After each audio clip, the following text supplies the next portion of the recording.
اسی حوالے سے ماہر بین الاقوامی امور عثمان شاہد صاحب ہمارے ساتھ موجود ہیں۔ عثمان شاہد صاحب،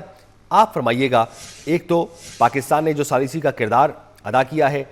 اس حوالے سے دنیا بھر میں کیا پیغام گیا پاکستان کو لے کر، اور دوسرا مذاکرات کے حوالے سے آپ نے باڈی لینگویج آبزرو کی ہوگی جے ڈی وینس کی بھی اور نائب وزیر اعظم کی بھی، کیا آپ کمنٹ کریں گے؟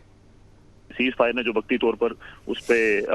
جو ایک روکا ہوا تھا، اس کو وہ پھر لگ رہا ہے کہ اس طرف جا رہا ہے. تو آئی تھنک کہ بیک چینل ڈپلومیسی ابھی تک چلتی رہے گی. کچھ نہ کچھ جو مزید اسٹیک ہولڈرز اس میں ہیں، جو مڈل ایسٹ کے اندر بھی موجود ہیں، چائنا پاکستان کی صورت میں بھی موجود ہیں، اور انٹرنیشنل سطح پر یورپی یونین اور نارتھ امریکہ میں بھی ہر جگہ ان چیزوں کے بارے میں بات چل رہی ہے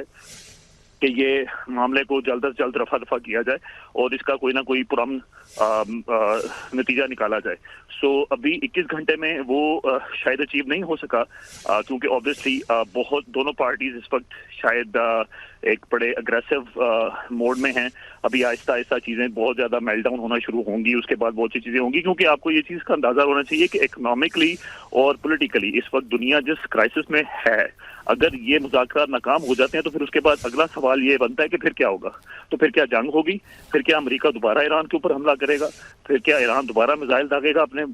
دیگر ہمسایوں پہ بشمول اسرائیل کے اوپر؟ تو پھر اس کے نتیجے میں جو تیل کی سپلائی جو وہ کھلوانا چاہ رہے تھے، اس کا کیا ہوگا؟ اور جو ایرانی جوہری اگر وہ الزام لگاتے ہیں امریکہ کے، وہ اس کو سارا اپنا جوہری میزائل بنانے کی طرف جا رہا ہے یا ہتھیار حاصل کرنے کی طرف جا رہا ہے، تو پھر اس کا کیا ہوگا؟ تو یہ میں ابھی بھی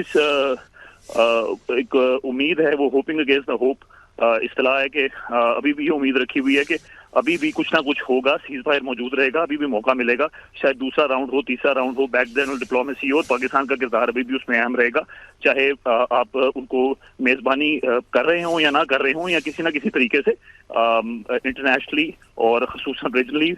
پاکستان کسی نہ کسی طریقے سے اپنا جو کردار بہت مثبت پاکستان نے ادا کیا ہے، جس کو پوری دنیا اپریشیٹ کر رہی ہے، وہ کرتا رہے گا. دیکھیے بہت بڑا ڈیل بریکر ہے، اس میں تو کوئی شک ہی نہیں ہے کہ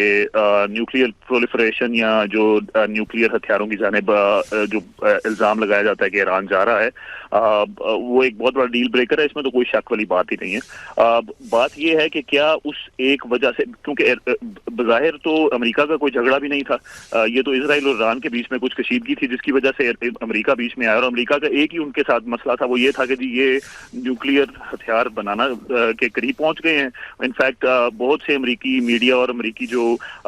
مبصرین ہیں جن کی نظر رہتی ہے مڈل ایسٹ کے اوپر، ان میں سے کچھ کا تو یہ بھی دعویٰ تھا کہ تقریباً 90% کے قریب یہ پہنچ چکے ہیں نیوکلیئر ہتھیار بنانے میں، اور آئندہ چند دنوں میں یہ شاید آپ کو اس کا مظاہرہ بھی کرتے دکھائی دیں گے، جو کہ نہیں دکھائی دیا. دوسری طرف انہوں نے بھی یہ دعویٰ بھی کیا ہے کہ ہم نے تو ان کا جو یورینیم انرچمنٹ اور باقی جو نیوکلیئر پرولیفریشن کے لیے جو انہوں نے بنائے ہوئے تھے سارے اپنے ان کو تباہ بھی کیا امریکہ نے. تو کیا یہ اس طرف پہنچیں گے نہیں پہنچیں گے، یہ ایک ڈیل بریکر ضرور ہے. لیکن میرا نہیں خیال، میں ابھی بھی اس چیز پہ اگین کہ اس امید پہ ہوں کہ یہ ایک بہت بڑی ڈیل بریکنگ ایک ایلیمنٹ ضرور ہے کہ جوہری ہتھیاروں کا معاملہ، اور ایران کبھی بھی اس سے پیچھے نہیں ہٹے گا اگر ایران اس طرف بڑھ رہا ہے تو. اس لیے امریکہ بھی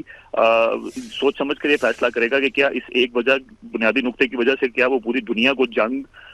کے اندر جھونک دیں گے؟ کیا وہ پوری دنیا میں مہنگائی کا جو طوفان کھڑا ہو گیا ہے اسٹریٹ آف ہارمز بند ہونے سے؟ میں اس وقت شمالی امریکہ میں مقیم ہوں، اور میں یہاں پہ دیکھ سکتا ہوں کہ ایک چھوٹے چھوٹے شہروں کے اندر بھی جو ایران اور اس وقت مڈل ایسٹ میں کرائسس ہے، اس کا اثر پوری دنیا میں دکھائی دے رہا ہے. اور جو میں ایک چھوٹے سے شہر جو نارتھ امریکہ میں رہتا ہوں، وہاں پہ بھی تیل کی قیمتوں اور گروسری کی قیمتوں پہ جو اثر پڑ رہا ہے، اور لوگ یہاں پہ ڈسکس کر رہے ہیں معاملات کو. تو کیا ایک نیوکلیئر ڈیل بریکنگ کی وجہ سے ایک بدمست ہاتھی پوری دنیا میں جو اس وقت ایک کمرے میں بند ہے، اور اس میں ایران اور دیگر اسٹیک ہولڈرز بھی ہیں، تو وہ ایک دوسرے کے ساتھ جنگ کر کے پوری دنیا کو وہ مزید پسماندگی، مزید مہنگائی اور اقتصادی حالات میں جھونک دیں گے؟ ابھی ہم ان اثرات سے نکلے نہیں ہیں جو 5 سال پہلے ہمیں کووڈ کی وجہ سے دیکھنے پڑے تھے. اس کے بعد یوکرین کی جنگ ہو گئی، اس کے بعد پھر